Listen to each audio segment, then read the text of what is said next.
Hey, welcome back to Diabolic Shrimp, the least professional talk show on the internet. I'm your host, best-selling author and comic creator Josh Grant, and today our special guest is Robert Ottone. Robert Ottone is a master of horror. Horror is kind of my old stomping ground, so I'm so thrilled to get a chance to talk to him about his short story collections. We'll get to talk a little bit about life and scary stories as well.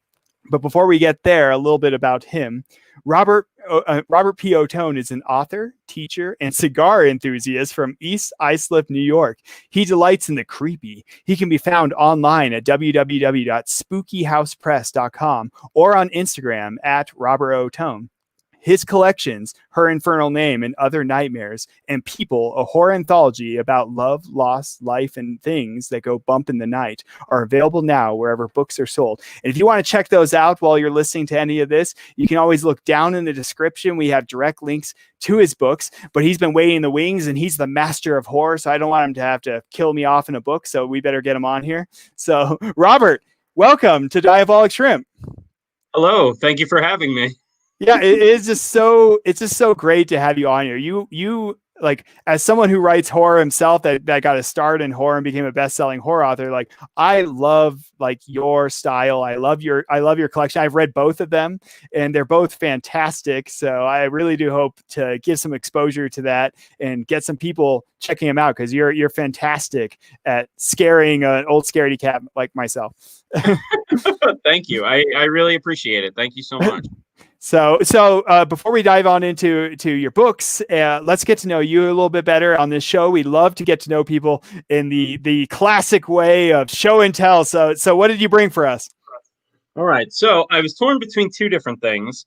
But I was thinking, like, well, should I show something that, like, represents horror, or should I show something that actually is one of my most prized possessions? And I thought it would be sweeter to show something that is one of my most prized possessions. Aww. So this is a bobblehead of my dad.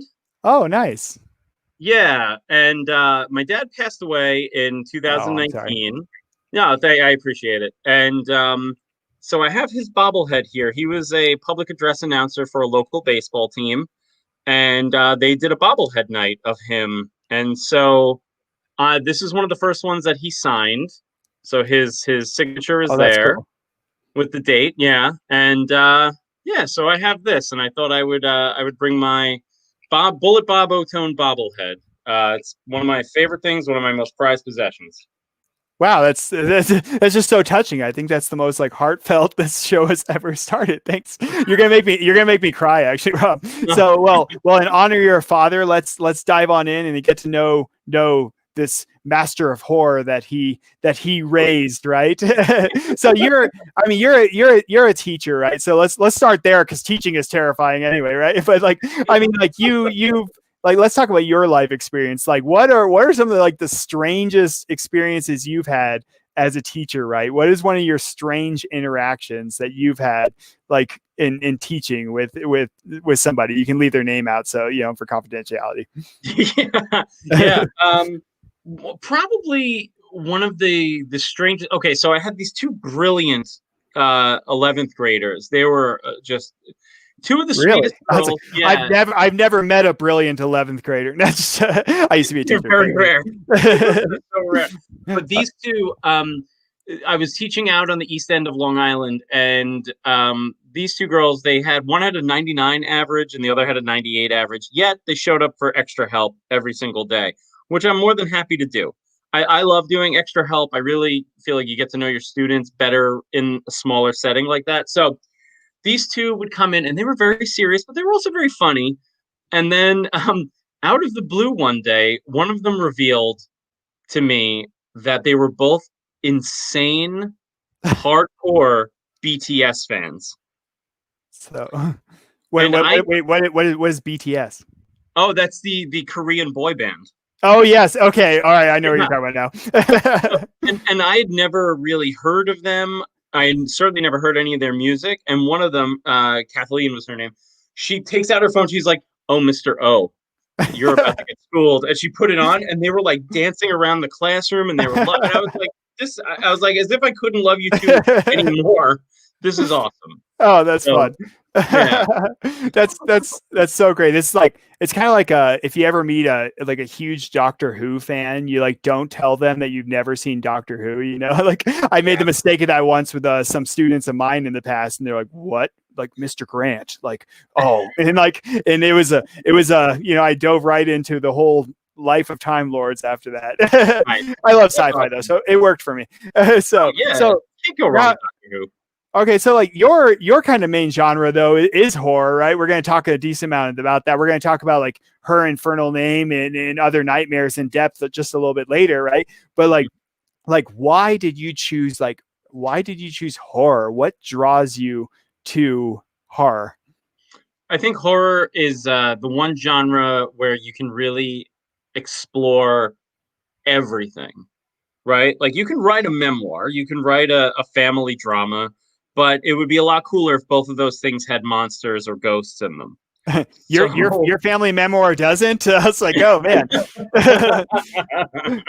But and it's exploring horror through a bunch of different lenses is really what drew me in. Like I probably could write like a family thing, and maybe it would be like a little funny, but I don't know. I feel like having the supernatural vibe to it is so much more interesting. Like when you look at the Sixth Sense, right? That's just ordinary people meets The Exorcist, right? Like that's all that is.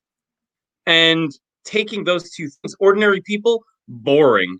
The Exorcist, masterpiece. Combined, masterpiece. So exploring real life issues and true life scenarios and the horrors that we live with every day through the supernatural or through a monster story or whatever, or a zombie story or something. That's what draws me in. And I've loved horror my whole life. Nice. I was like, yeah, and I'm gonna have to I'm connecting with you on this actually because that's like people ask me in the past like, why did you start with like horror? Because I write a whole variety of things, but it's like I feel the same with you. You could tell a very human story, but also do it in a really like exciting way. It's exciting to see people right out there on at their breaking point in these dangerous things. So so for you yourself though, like getting some experience on the ground, right? Like, have you ever had like a spooky experience personally? I've had a few. Yeah, I stayed at the Shining Hotel with my girlfriend. Nice. Yeah, Yes. we drove cross country to Colorado. I don't recommend driving cross country ever. It's so boring. Through Kansas there. That is a scary experience. No, just I live in Colorado, so Oh, nice. So first of all, I loved Colorado. Every part of I'm not, and like I feel like there's that stigma, right? You say like, oh, I like Colorado, and everyone's like, oh, because you like weed, and it's like, yeah. no, like my girlfriend does. I am not. I don't partake, but I don't judge. I think it's great. But like we got to Colorado and we stayed at the Shining Hotel and we went on the tour, and throughout the night there were like little things. Something tugged on my sleeve for one thing. Lights were turning on and off on a staircase. Bunch of little things. I got a couple pictures of things that are questionable that I sent to them and they put on their website. So I was like, oh, here you go. This is kind of weird. The weirdest thing that happened was we were down in the underground caverns that connect a couple of the buildings there, because I think there's like 3 or 4 altogether. Mm-hmm. And it was my girlfriend, myself, the tour guide, and the group that we were with. And there really wasn't that many people. And she and I were towards the back. And I was turned to my left with my phone, taking pictures of the wall, because the wall is carved out of the mountain a little bit, so it's rock. And I was taking pictures of the wall, and the tour guide was telling us, oh, well, the ghost that hangs out down here was a worker, and he has a thing for girls with dark curly hair. And at the time, my girlfriend has dark hair. At the time, it was curly. And when the tour guide said this, something blew in my girlfriend's ear. It's spooky. Yeah, so she turned around and punched me in the chest. And I was like, what happened? And she's like, don't do that. Don't joke around. And I was like, and I was like hand on a Bible. I'll swear this in court. I was looking the other way. I didn't blow in my girlfriend's ear. That's spooky. So yeah, I'm not going back there ever again. And so we were leaving. We were coming up the stairs back into the main lobby of the Shining Hotel, and we heard like a behind us, and it was our tour guide, and there was a couple behind her. apparently this, I assume the same entity or whatever, lifted her skirt, lifted our tour guide's skirt Oh, above her spooky. head and showed her bottoms to the people that were in the. I didn't see anything, but the people behind her did. So yeah, Spooky.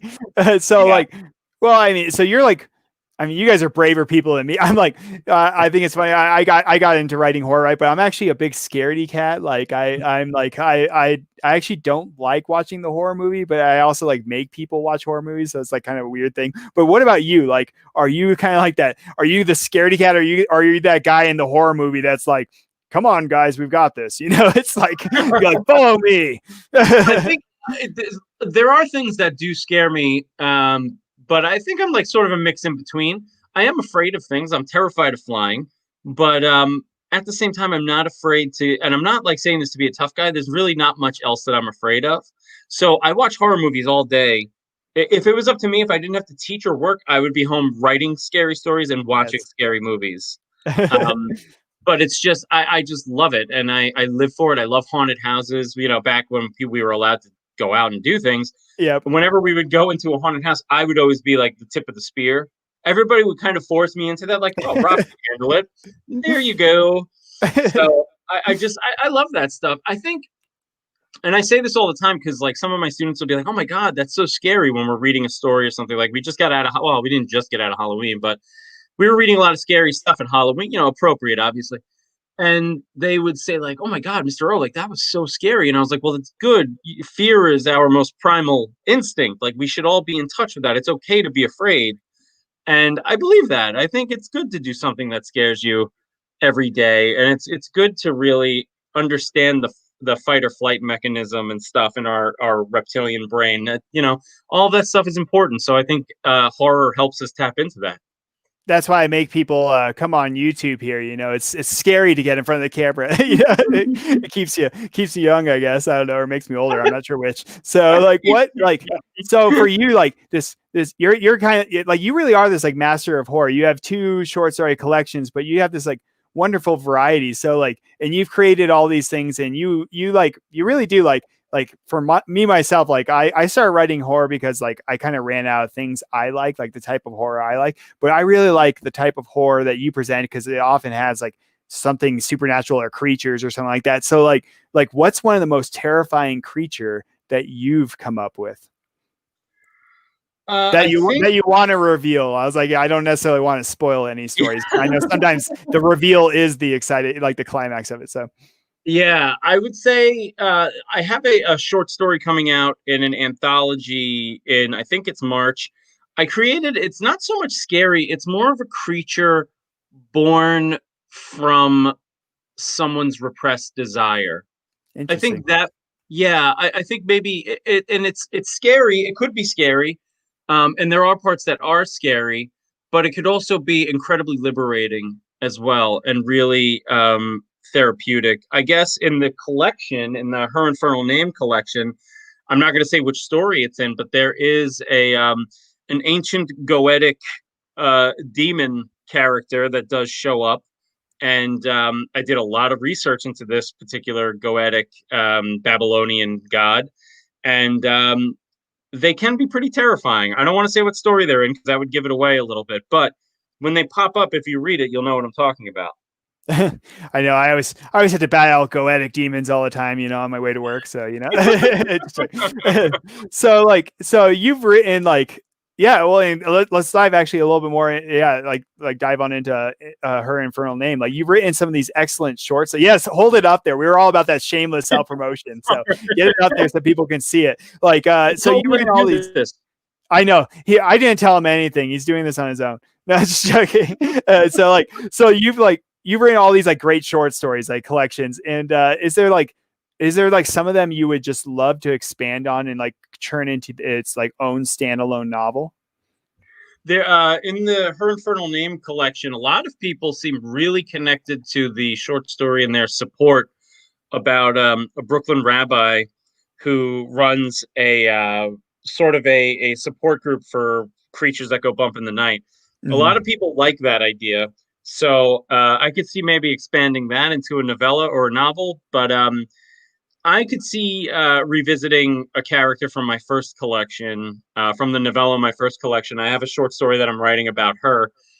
So yeah, I think there's a lot of fertile ground to kind of play with the characters that survive at the very least, or make it. I'm not really a huge fan of killing off my characters. I guess it does happen, but I don't like to do it.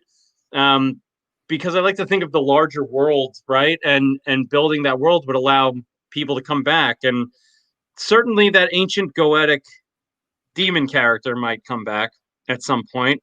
They're just too scary not to bring back. But yeah, I'd like to expand on support for sure. I could maybe see turning that into a novella. Nice. Also, well, and you sparked all these questions in my head, and I'm going to get to them. But first, let's dive in and let's share some of the like the first lines from Her Infernal Name and Other Nightmares, and yeah, and they're like collections of short stories. So like I know they're like the first lines from one of the stories, if you will. And so yeah, I'll share with these, and I always do this, like, you know, if you ever want to keep yourself interested when you're reading stuff, you take the first few lines of a book and then you add at the end, like, and then the murders began, just for the fun of it. And so like, let's see how well yours matches up. It will probably match up really good, actually, even though you don't like to kill your characters.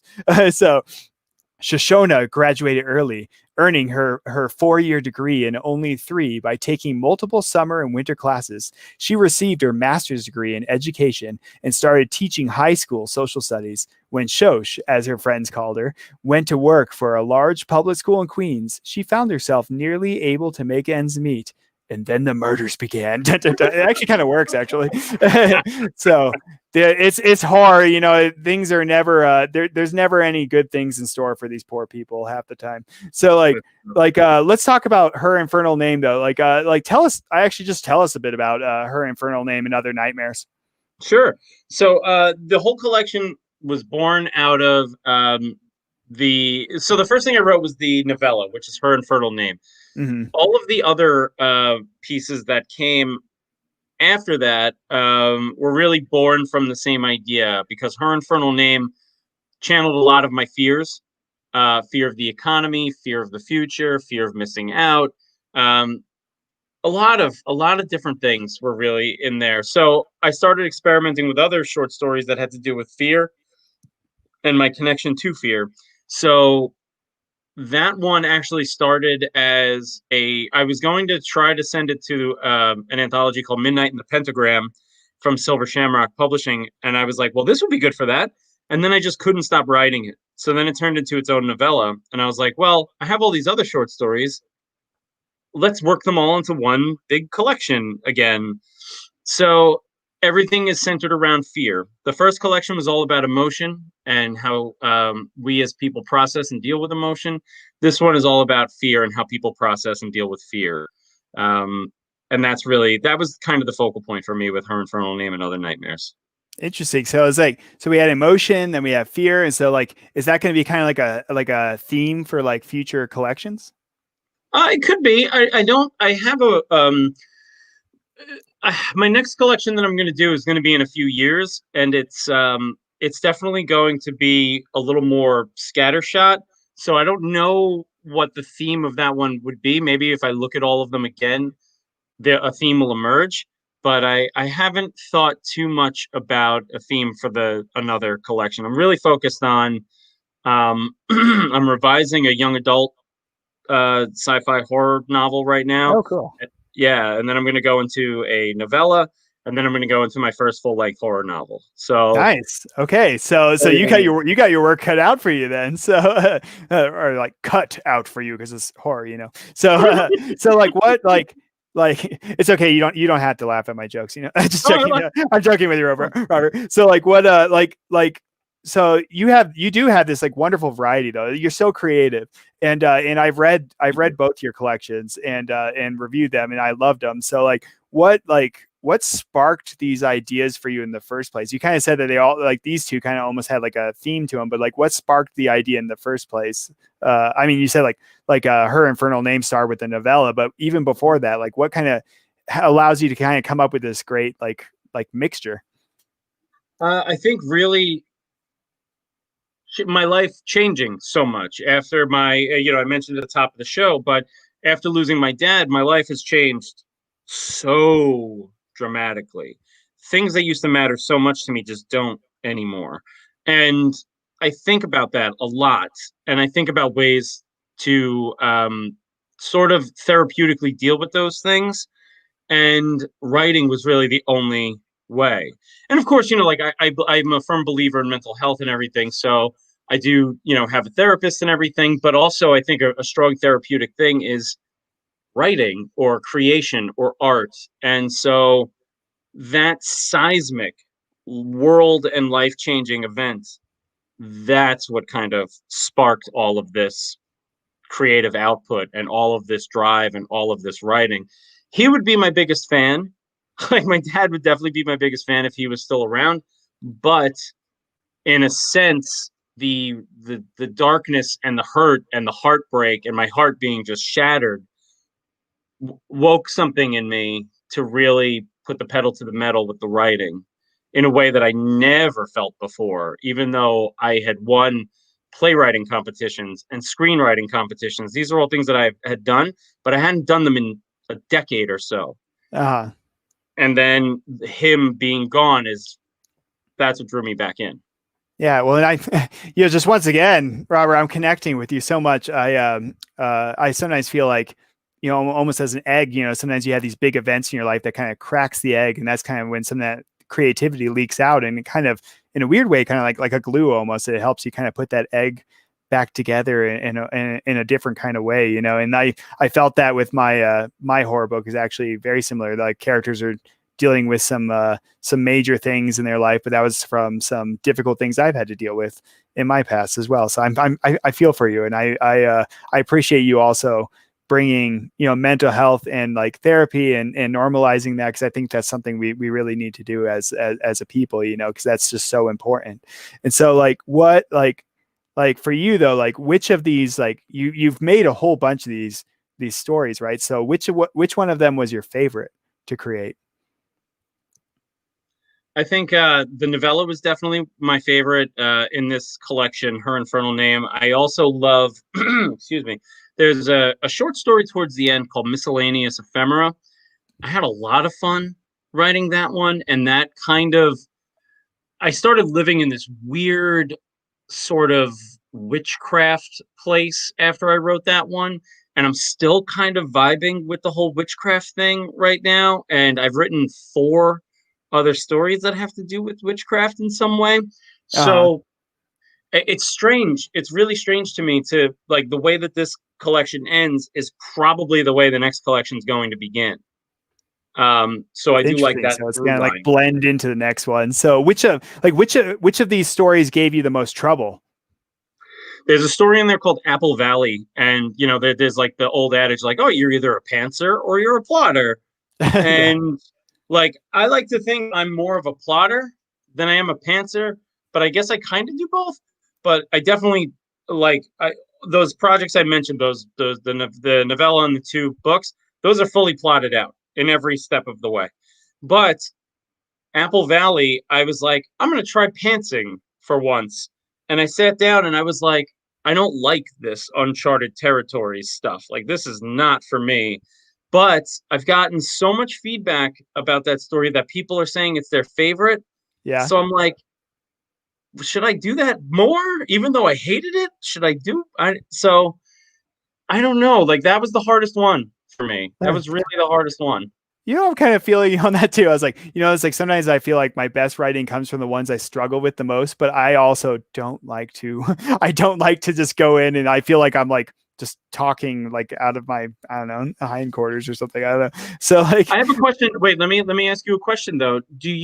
Are you jealous of people who can? I was like, I guess I'm kind of a middle of the road. So I kind of have it all like, I have it basically like the whole story plotted out, but like when I actually go to write though, I don't necessarily, sometimes I have to just sit there and kind of like figure out a chapter as I go. So I guess I'm kind of middle of the road. So like, I guess I'm not really jealous because I kind of do a little bit of both, I suppose. So, and I don't know. I guess I never base my writing style off of anyone else's. So I guess I can say no, I suppose. So, I mean, I think some people, I think some people are brilliant at being able to just come up with this incredible story like on the fly, and I just think that's so cool. But to me, I'm like, I just kind of have this like general like thing already plotted for a while, and then I like try to plug it out. And so, but so like for you though, like your stories, like a lot of them will often be kind of Lovecraftian in a sense, and like Lovecraft is this like great world builder in a way. Like I mean, he took stories from his time and kind of blended them into his like universe, if you will. And nowadays, a lot of people are like familiar with like H.P. Lovecraft, and so like for you, do all your stories kind of exist in the same universe or no? Oh yeah, for sure. It's funny. I was talking about this the other day with one of my like writing critique groups, and we workshopped a story that I wrote that does not take place in my own little literary universe. It takes place actually on Long Island, where I'm from, in a neighboring town, because I wanted to play with that actual town's lore and history. And I Nice. found it so limiting, and I hated it because I was like, I want this to be part of my universe. Like I don't want it to be in the real world. I want it to be in the Ottone literary universe. So yeah, all of my stuff takes place in the same universe. Even the YA novella, the YA novel that I'm working on takes place in the far future, but in my same universe for sure. Awesome. And so like then like in your universe, who would you say is kind of the main bad guy? Oh, the humans. Yeah. Oh yeah, because like, who am I to say, and who are any of us to say that if Cthulhu was to wake up, maybe things would be better? Because the whole idea is that if he wakes True. up, it's over, right? Like we go into another dimension of some kind. Well, how do we know what that's like? Maybe he's doing us a favor.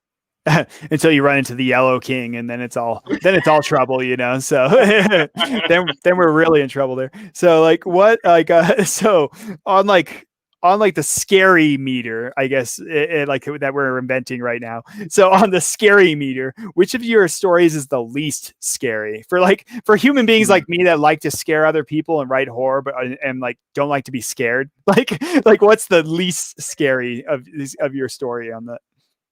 I think the least scary is probably this one that I have in Her Infernal Name and Other Nightmares. It's called Panels. It's meant to be like kind of a silly, funny, almost slapsticky kind of horror story. It has to do with vampires and solar panels. Okay.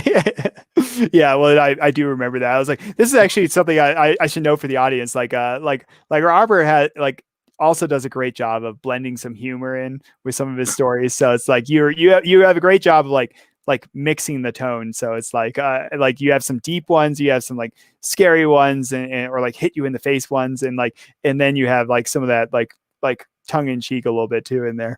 And Thank so you. what would you say is your most scary one in your opinion? I think the most scary, in my opinion, is probably, uh, I guess, because it really deals with the end of the world. I guess maybe Elevator of the Dead might be the scariest, or there's one in there called Full Understanding. Mm-hmm. That one might be the scariest because it's about a person who literally knows everything, and it's all Oh, about the it's horror. about me actually, but Yeah, so. well, yeah. Well, now we can tell everybody. Um, it's really about the horror of like, it would be nice to know everything. We all think, oh my god, imagine we'd be so smart, but really, there are no surprises, and there's nothing to really discover. And the thrill of life is discovery and learning. Imagine that taken away. It's really, if you really think about it, it's a pretty terrible existence. And so I think maybe Full Understanding is the one that scares me the most. Yep. It's almost like a Bird Box, the original Bird Box. The writing of it is actually more about like seeing that infinity, and it was just too much for people to take. And it's almost the same thing as that Yeah. existential fear. And so what is like or like but before we kind of jump in and start to read some pages, I just have one or two more questions. Like for you though, I always love to ask people that write horror, because I mesh with people that you know for horror and stuff. Horror is my first genre. I still love horror to weirdly, like I said, even though I'm a scaredy cat. Like, what's one of your favorite like horror movies or horror books? My favorite horror book, I think, of all time is John Saul's Suffer the Children. Oh yes, okay, yeah, I like some John Saul. Oh my So God, yeah. I actually emailed him. I'm trying to get him to blurb my first horror novel. nice. I don't know. He hasn't responded, but I'm like, please, Hey, sir, I love never you. hurts to reach out, So Right? I figure why not? I don't know what he's got going on. I did kind of the same thing for my horror book with Dean Koontz. Now I get a like a monthly like newsletter from him with like all of his dogs because he's like weirdly obsessed with dogs. So it's like that. I guess that's something. That's awesome. That's so cool. So I think that's probably my favorite horror novel. There's definitely yeah, I would say that that's probably it. But also, I would say my favorite horror movie. This is such a cliche to say, but it's so true. It's The Exorcist. It's just Nice. so good, and I love William Peter Blatty so much, and I just worship him. I adore him. Yeah, I would say The Exorcist is my favorite scary movie. Halloween is a close number two. Um, yeah, and book would definitely be John Saul Suffer the Children with what would be on its butt? I guess it would probably be the original Amityville Horror book by Jay Anson. Even though it's not fiction. Um, yeah, the original Amityville Horror is terrifying. Also because I live on Long Island, so it's like Nice. especially. Woo. I've Yeah. driven by that house a million times, by the way. Yeah, well, yeah, don't go taking a tour. You've already had enough experiences with the Shining Hotel, Yeah. the Stanley Hotel. And so like so for you though, like so let's just do a couple more that I always love to ask everybody that comes on this show. We have a decent amount of people that watch this show that are like aspiring authors or are authors, and it's always good to hear other people's advice. What is one piece of walk away writing advice you for our aspiring authors out there? Eavesdrop. Eavesdrop on everybody around you. Nothing will inform your characters more than learning the cadence and learning the way other people speak. Nothing will help you more than that. Especially, and I know we're not in like social situations or whatever, but like, let's imagine a utopia world where there is no more virus to worry about, right? The next time you're in a big group of people, if that's possible, um, really zero in on how people speak and really pay attention to how old they are, what they look like, how they're dressed, and listen to how they speak. Nice. Said Robert thoughtfully. So like, and then just my last great question before we get a chance to read some of your pages, because I always love to show off, especially like I love horror, and I love the story you sent for us to read together, because that's actually one of my favorites of yours. And so, but what would be an existing franchise that you would love to write a story in, whether it's a movie or a video game or a book, like an existing one that you would love to like write your own story in, even if it's discontinued or whatever? Mm.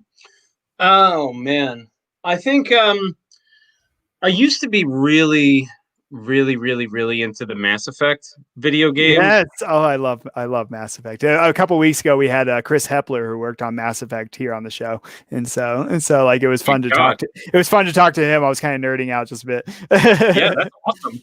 I would love to. I would love to write the final Mass Effect story. I have an idea for it. That's definitely that's a video game franchise I think I could write something for. And it's all Elcor, like the entire cast. They're like, God, that would be exciting so conclusion. sick. It's time to fight out the Reapers. Yeah. That would be So, so awesome. all right, Robert. You and I are going to get together. We're going to write a Mass Effect thing, and then we'll pitch it to Chris Hepler when I get him back on the show in a couple months here.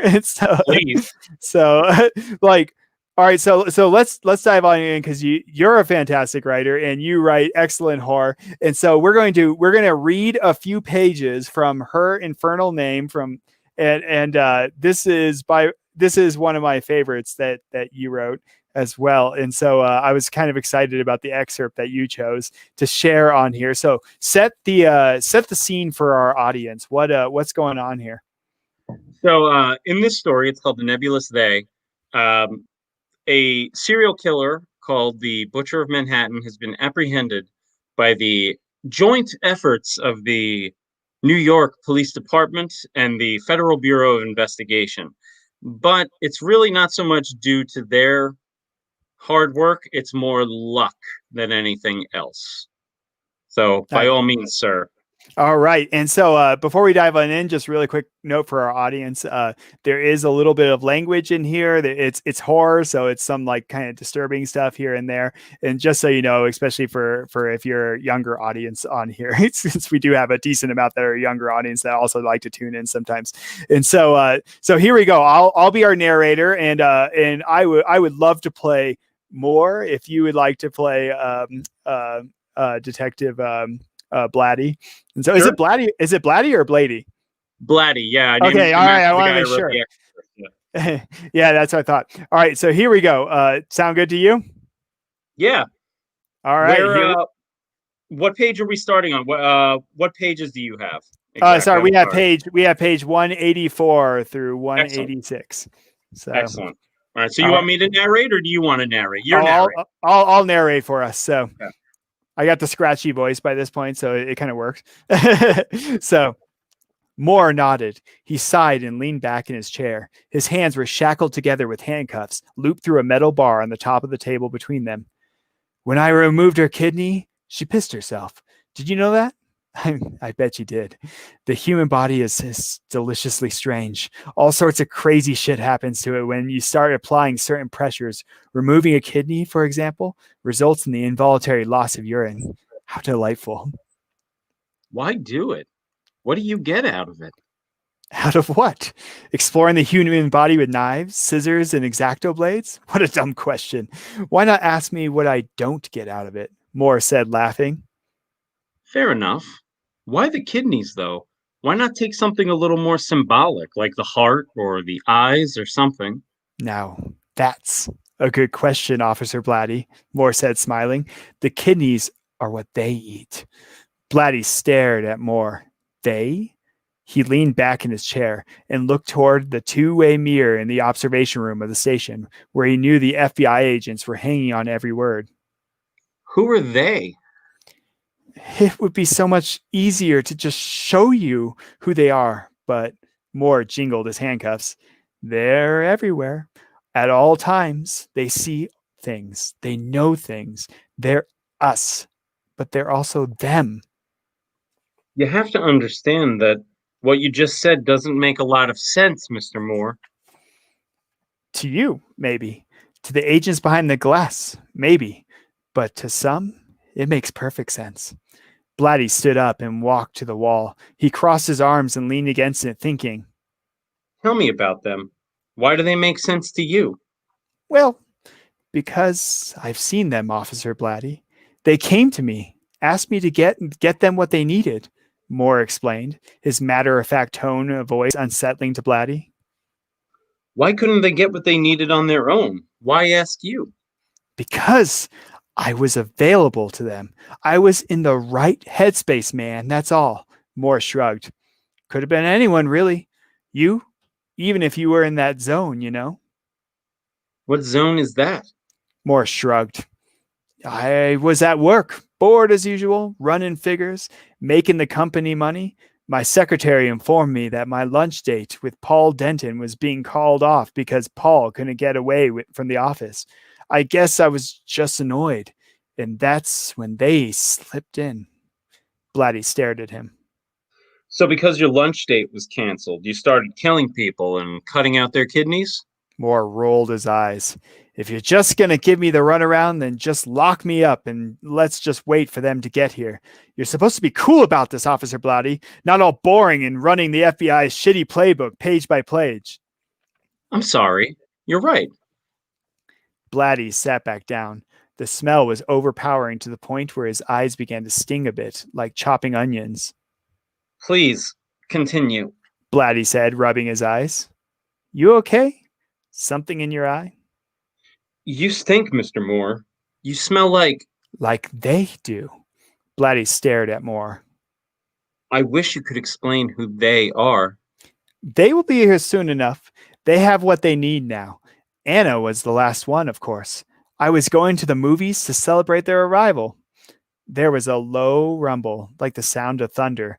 Blatty looked at the two-way mirror, then at Moore. Did you feel that? When they arrive, it will feel like pins and needles all over your body. Do you feel it? Moore was right. Pins and needles starting at Blatty's toes and working its way up, as though his entire body had fallen asleep. Another sound of thunder. The lights in the interrogation room flickered. What's happening? Moore smiled. They're here. With that, Blatty stood up and walked to the door. When he opened it and stepped into the station, he saw that everyone, including the FBI agents, had gathered at the front doors and windows, looking out into the street and the city. Blatty walked over and joined them. And then the murders began. Dun, dun, dun! Nice. That was fun. You were amazing. Oh, thank you. I was slowly getting my more out as we go. I always so yeah. It's because they arrived, Robert. No. They slipped in. Yep. So hey, like it's just such a joy to talk to you, and we want to support you as a community. And so what's how can we get it up there, like show it off. So Sorry. like how he has to. I required him to. And so like how can we as an audience support you? For everyone watching at home, down there in the link in the description, always there's the link to Robert's books, and so you can check those out. So like how else can we support you as an author? You can follow me on Instagram at Robert Ottone, RobertOttone. Just I post every day. I'm very ridiculous on there, so I at least hope to make you giggle. Follow me on there. Go to www.spookyhousepress.com, sign up for the mailing list, and that's really it. And buy the book, obviously, would be nice. And I hope you enjoyed. And of course, like, this is super important for all indie authors, right? Leave a review. If you like it, even if you don't like it, it's helpful to us to read all kinds of reviews. So Goodreads, Amazon, all that stuff. Please review. So awesome. Well, so Robert, honestly, it was just so fantastic having you on this evening, and I do this with all my guests. I'm hoping a couple months down the road that we'll have a check-in with you and get to see where you're at and how your work's progressing, and we can talk more horror. We can read more pages, and so. Cool. But it was great having you on, Robert. Thank you so much for having me. I really, really appreciate it. And I love all of the shrimp. Yes. You'll have to write a scary story about shrimp. All right. You have a good night, Robert. You too.